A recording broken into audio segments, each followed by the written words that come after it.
जय हिंद। आप सभी प्यारे बच्चों का आपके YouTube चैनल राठौर क्लासेस में हार्दिक स्वागत है। मेरे प्यारे बच्चों, हम लोग ऑकलेज के अनुप्रयोग के वो सभी इंपॉर्टेंट सवालों को लगा रहे हैं जो आपके यूपी बोर्ड एग्जाम के लिए सबसे ज़्यादा ज़रूरी है। आज के क्लास में मैंने 2 सवालों को रखा है जो कि बहुत ही ज़्यादा इंपॉर्टेंट। चलिए देख लेते हैं वो सवाल क्या है। सबसे पहला सवाल जो आप जो देख रहे हैं, 100 सेंटीमीटर क्यूब आयतन वाले डिब्बे सभी बंद बेलनाकार डिब्बों में से न्यूनतम पृष्ठ क्षेत्रफल वाले डिब्बे की विमाएं ज्ञात करनी। विमाएं मतलब होता है उसकी लंबाई चौड़ाई या ऊंचाई जो भी उसमें आ रही है उसको आपको कैलकुलेट करना है। अब इस तरह के सवालों को लगाने के लिए मैंने आपको बताया था कि कुछ बेसिक पॉइंट जो होते हैं, अगर आपको वो याद है तो आप इस सवालों को बड़ी आसानी से लगा सकते हैं। सबसे पहले जो सवाल में वैल्यू दी जाती है उसको आपको कांस्टेंट मानना है। अपनी तरफ से लेट की गई वैल्यू को आप हमेशा चर पद मानेंगे, वेरिएबल मानेंगे। आकलन उसका किया जाता है जो वेरिएबल के सापेक्ष, हमेशा वेरिएबल के सापेक्ष आकलन करना है। चलिए देखते हैं कैसे। जैसे आपसे सबसे पहले कहा गया 100। अब देखिए सवाल में आपको 100 दिया जा रहा है, यानी ये कांस्टेंट टर्म्स है। क्या 100 है? ये आयतन है। 2 तरह से पहचान सकते हैं, इसका नाम दिया है और एक तो दिया है सेंटीमीटर क्यूब। सेंटीमीटर क्यूब मात्रक होता है आयतन का, यानी कि आपको यहाँ से दिया है बेलन का। पहला सवाल का सोल्यूशन है बेलन का आयतन। बेलन का आयतन आपको दिया है 100। बेलन का आयतन आप जानते हो मेरे प्यारे बच्चों, पाई आर स्क्वायर एच होता है। यहाँ से आपको इतना पता चला कि 100 दिया है, कांस्टेंट है, आयतन दिया गया 100। आयतन का फॉर्मूला लिख दिया पाई आर स्क्वायर एच। क्यों यही रखा है? क्योंकि बेलन वाले डिब्बे सभी बंद बेलनाकार, बेलन का आयतन पाई आर स्क्वायर एच। यहाँ से सिंगल टर्म्स की वैल्यू निकालते हैं हमेशा एच की, तो 100 बटे पाई आर स्क्वायर। यहाँ से आप फिर कह सकते हो बंद बेलनाकार डिब्बों में से न्यूनतम पृष्ठ। अब एक शब्द देखिए क्या लिखा है, न्यूनतम। न्यूनतम का मतलब होता है जिसमें न्यूनतम शब्द, उच्चिष्ट, महत्तम शब्द मिल जाए, हमेशा आकलन उसी का ही करना। ये मैंने आपको बहुत अच्छी तरह से बता रखा है। जो भी नए बच्चे इस वीडियो को देख रहे होंगे आपको थोड़ी सी समस्या जरूर होगी, क्योंकि आपने इससे पहले की इन वीडियो को नहीं देखा है और इस तरह के सवालों को आप तब तक नहीं लगा सकते जब तक आपको उसका बेसिक कॉन्सेप्ट ना क्लियर हो। आप सारी वीडियो को देखिएगा, इसके बाद आप इस वीडियो को जरूर देखेंगे, हर बात समझ में आएगी, ये वादा है मेरा आपसे। ठीक है, तो आप देख रहे हैं यहाँ पे न्यूनतम शब्द लिखा है, इसका मतलब आकलन इसी का करना है। तो न्यूनतम पृष्ठ क्षेत्रफल वाले डिब्बे, तो आपको यहाँ पे बेलन का संपूर्ण पृष्ठ, बेलन का क्षेत्रफल। तो बेलन का क्षेत्रफल कैसे हो? बंद डिब्बा था, बंद डिब्बा है। जैसे मान लीजिए कोई एक बंद डिब्बा, ये मार्कर है, बेलन है, चारों तरफ से बंद है, तो इसका क्षेत्रफल कैसे निकालेंगे? आसपास, यानी कि इसका वक्र पृष्ठ। बेलन का वक्र पृष्ठ होता है 2 पाई आर एच प्लस, अब ये बंद है तो ऊपर से इसका कुछ एरिया है, नीचे से कुछ एरिया। ऊपर क्या बनेगा? वृत्त। नीचे भी क्या बन रहा है? वृत्त। वृत्त का क्षेत्रफल होता है पाई आर स्क्वायर। ऊपर पाई आर स्क्वायर, नीचे पाई आर स्क्वायर, यानी 2 pi R square. 2 pi R square ये हो गया बेलन का क्षेत्रफल। हमें करना है इसका आकलन। क्षेत्रफल को आप मान लेते हैं ए। तो यहाँ से आप क्या कर रहे हैं? देखिए 2 वेरिएबल हैं हमारे सवाल में, 2 वेरिएबल चल रहे हैं। कौन कौन? एच और आर। यहाँ पर भी देखिए एच और आर हैं, 2 वेरिएबल हैं। और कभी भी आकलन 2 वेरिएबल को साथ लेके नहीं किया जाएगा। यहाँ पे हमेशा एक वेरिएबल आपको कन्वर्ट करना है। तो एक वेरिएबल कन्वर्ट करने के लिए ऊपर वाली जो इक्वेशन बनती है वो हमेशा आपको हेल्प करेगी। तो यहाँ से आप क्या करेंगे? एच की वैल्यू को रखेंगे, तो 2 पाई आर। एच की वैल्यू आप रखेंगे 100 बटे पाई आर स्क्वायर प्लस का 2 पाई आर स्क्वायर। ए बराबर, यहाँ से आप कह सकते हैं कि 2 पाई से पाई कट गया, 1 आर से 8, तो 200 बटे आर प्लस का 2 पाई आर स्क्वायर। यहाँ से आप आकलन करेंगे आर के सापेक्ष, क्योंकि एक ही वेरिएबल है, वो कौन है? आर। तो आप लिखेंगे आर के सापेक्ष अवकलन करने पर, तो ए का हो जाएगा D A by D R. D A by D R, 1 by R का आकलन, जैसे 1 बाई एक्स का आकलन -1 अपॉन एक्स स्क्वायर होता है, वैसे 1 अपॉन आर का आकलन -1 upon R square plus R square का आकलन 2r, 2 पहले से लिखा है, तो 4 पाई आर हो जाएगा। उच्चिष्ट और निम्नलिखित मान के लिए आप D A by D are को 0 लेट करते हैं, तो इसकी वैल्यू को 0 रखेंगे, माइनस का 2 आप लिखिएगा। उच्चिष्ट और निम्नलिखित मान के लिए D A by D are की वैल्यू 0, माइनस का 200 बटे आर स्क्वायर प्लस का 4 पाई आर। यहाँ से इसको आप इधर लेंगे तो 200 बटे आर स्क्वायर बराबर 4 पाई आर स्क्वायर। इसको यहाँ से कैंसिल करेंगे तो 50 टाइम्स कैंसिल, 50 बार में, और ये इधर जाएगा तो ये हो जाएगा पाई आर की पावर 3 ये नीचे आएगा तो 50 बटे पाई बराबर आर की पावर 3, या फिर आप कह सकते हैं कि आर बराबर, जब ये क्यूब इधर आएगा तो 1/3 बन जाएगा।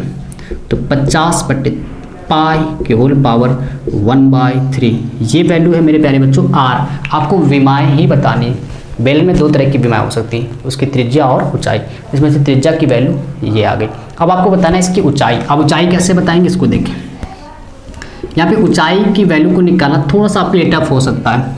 देखिए कैसे, एच की वैल्यू आपको पता है 100 बटे पाई आर स्क्वायर, ये पता है, ठीक है, 100 बटे पाई आर स्क्वायर।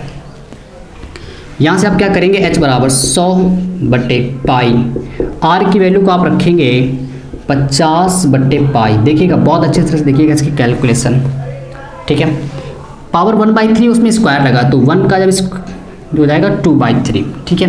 अब आप देखिए 100 को आप लिख सकते हो 2 गुणा 50 लिख सकते हैं, इससे क्या होगा 50 मिल रहा है आपको। और ये क्या लिखा है पाई, 50 की पावर अलग लिख दो, 50 की पावर लिख सकते हो 2/3 और पाई की पावर लिख सकते हो 2/3, पावर को अलग अलग लिख दिया गया, ठीक है। अब इसके बाद आप देखिए इस 50 की होल पावर कितनी है 1, और इस 50 की पावर कितनी 2/3। और आप जानते हो जो डिवाइड में होता है वो पावर जो होती है वो सब्ट्रैक्ट हो जाती है, भाग में घाते घट जाती है। तो यहाँ से आप 1 में जब 2/3 घटाओगे, 1 में जब 2/3 घटाओगे 3 × 3 1 चला जाएगा, यानी 1/3, ठीक है। तो यहाँ से आप कह सकते हो एच बराबर 50 की पावर 1/3, ठीक है, 50 की पावर 1/3, ठीक है, ऊपर 1 हाथ नीचे 2/3, इसकी पावर 1 है, इसमें भी इसको घटाओगे तो पाई की पावर 1/3 बचेगा, ठीक है। तो यहाँ से आप कह सकते हो h बराबर 2 और इसको कह सकते हो 50 बटे पाई की होल पावर 1/3, h बराबर 2 50 बटे पाई की होल पावर 1/3, जो कि मेरे प्यारे बच्चों h की वैल्यू। आपको इस क्वेश्चन में विमाएँ बतानी थी, विमाएँ ज्ञात कीजिए। तो त्रिज्या की वैल्यू ये है, ऊंचाई की वैल्यू ये है। चलिए स्क्रीन शॉट लेते हैं, फिर इसके बाद दूसरा जो क्वेश्चन है उसको करते हैं।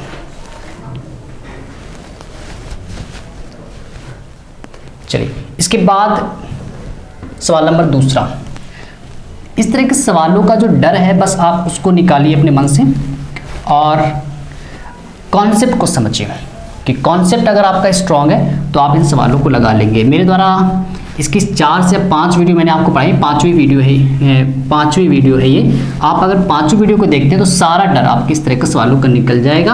आप बस एक बार अच्छे से उनको स्टडी करिए। अगला सवाल, सिद्ध कीजिए कि एक आर त्रिज्या के गोले के अंतर्गत एक आर त्रिज्या का कोई गोला है, ये गोले के अंतर्गत उच्चतम, अब देखिए उच्चतम शब्द मिला आपको, यहाँ पे न्यूनतम था, यहाँ पे उच्चतम था, यानी आकलन किसका करना है, आयतन का। उस बार आकलन किसका करना था, क्षेत्रफल का। आयतन के लंबवृत्तीय शंकु की ऊंचाई 2r/√3 है। इसके अंदर क्या बनाना है, एक शंकु बनाना है। तो सबसे पहले एक शंकु बना लेते हैं। यहाँ से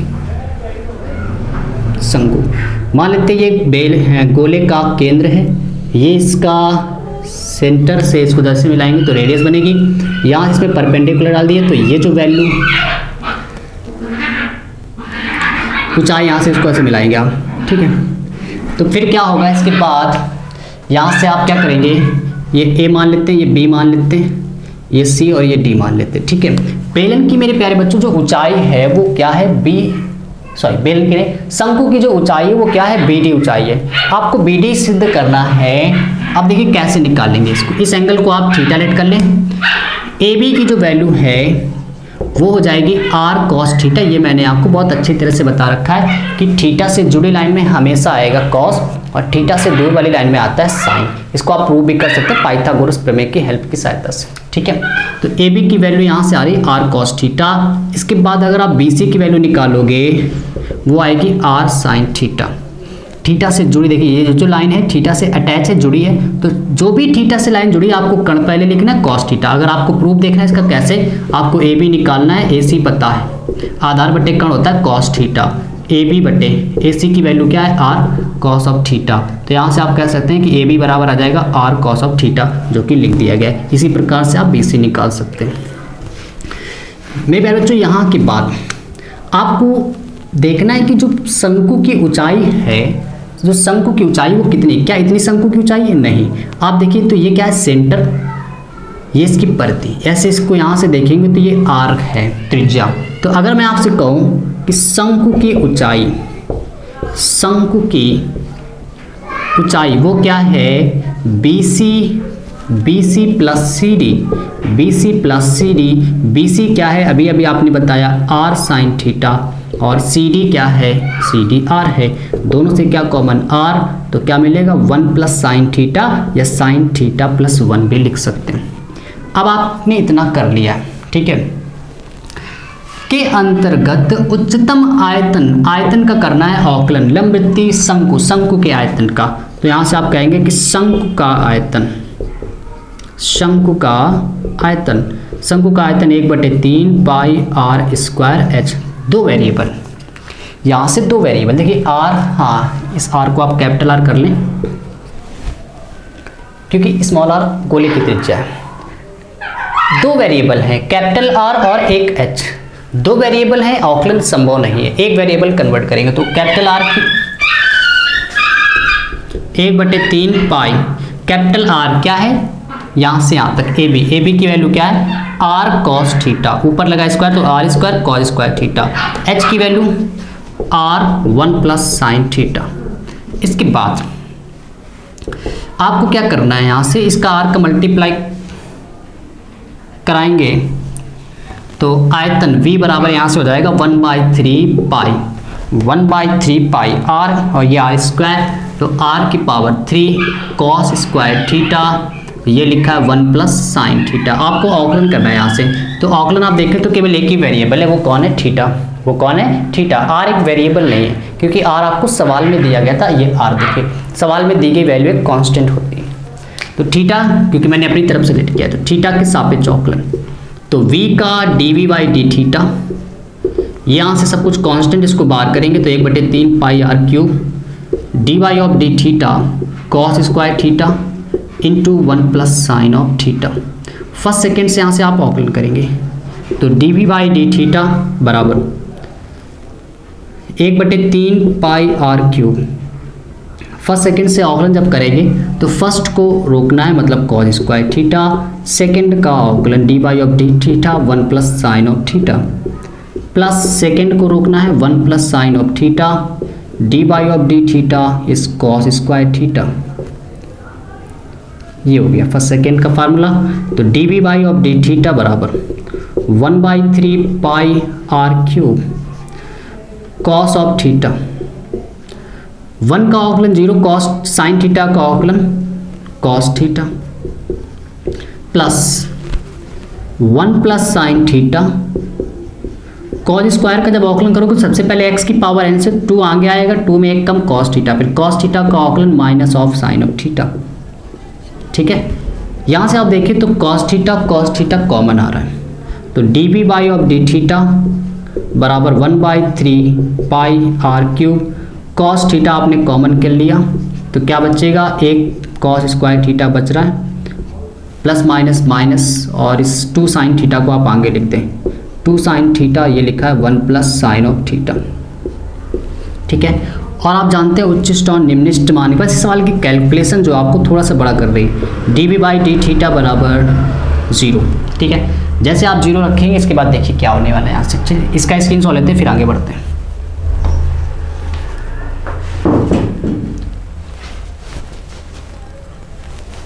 चलिए इसके बाद आपको देखना है इसमें,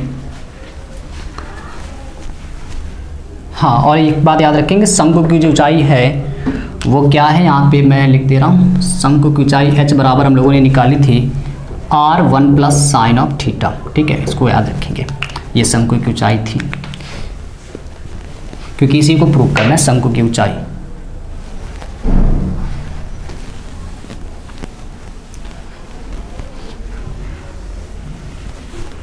चलिए यहाँ तक हम लोग पहुँच गए, dV/d थीटा की वैल्यू को हम लोग 0 अब पुट करने वाले हैं, तो जैसे आप 0 पुट करेंगे तो यहाँ पे आ जाएगा 0, ये लिखा है 1/3 पाई R³ cos ऑफ थीटा, अंदर लिखा है cos स्क्वायर थीटा को आप 1 माइनस साइन स्क्वायर थीटा लिखते हैं, और इसका अंदर मल्टीप्लाई कराओगे तो माइनस का 2 साइन ऑफ थीटा, माइनस का माइनस प्लस माइनस का 2 साइन स्क्वायर ऑफ थीटा, ठीक है।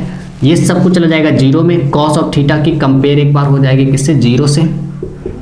Cos of theta zero value होती है कॉस में 90 की, लेकिन आपने जो अभी फिगर बनाया था क्या उसमें ये एंगल 90 हो सकता है? आप खुद एक बार महसूस करके देखें, जो मैंने ये एंगल जो रेखा ली थी क्या ये 90 हो सकती है? 90 नहीं, क्योंकि 90 वो एंगल बिल्कुल सीधी होती, यानी यहाँ पे ये एंगल जो है 90 नहीं हो सकता, यानी कि ये वैल्यू छोड़ने पर। इसके बाद आप अंदर वाले को लेंगे तो क्या अंदर लिखा है 1 minus sine of square theta, 1 minus sine square theta minus का 2 साइन ऑफ थीटा माइनस का 2 साइन स्क्वायर थीटा बराबर 0।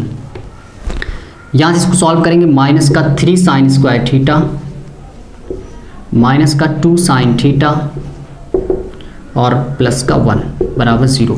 माइनस कॉमन कर लीजिए, माइनस कॉमन करेंगे तो minus common 3 sign square theta plus का 2 साइन थीटा माइनस का 1 बराबर 0।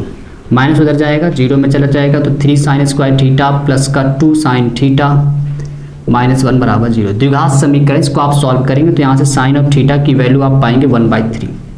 साइन ऑफ थीटा की वैल्यू आप पाएंगे 1/3। द्विघात समीकरण है, साइन थीटा की जगह आप x रख के कर सकते हैं या y रख के या कुछ भी कर सकते हैं।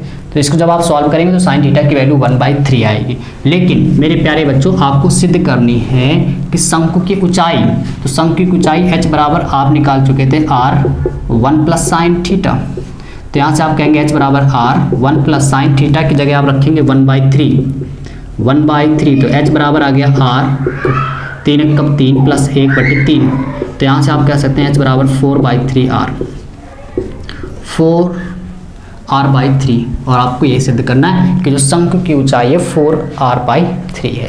तो आप देख रहे हैं सवाल आप तभी लगा सकते हैं जब आपको उसका पूरी तरह से कॉन्सेप्ट क्लियर है, चर क्या है अचर क्या, इस तरह की आप बातों को अच्छी तरह से समझना सीख जाएं। फिर भी अगर आपको दिक्कत हुई आप इससे पहले वाली 4 वीडियो को जरूर देखें, सारी समस्याएं आपकी दूर हो जाएंगी। मिलते हैं हम लोग नेक्स्ट वीडियो में। जय हिंद, गुड नाइट।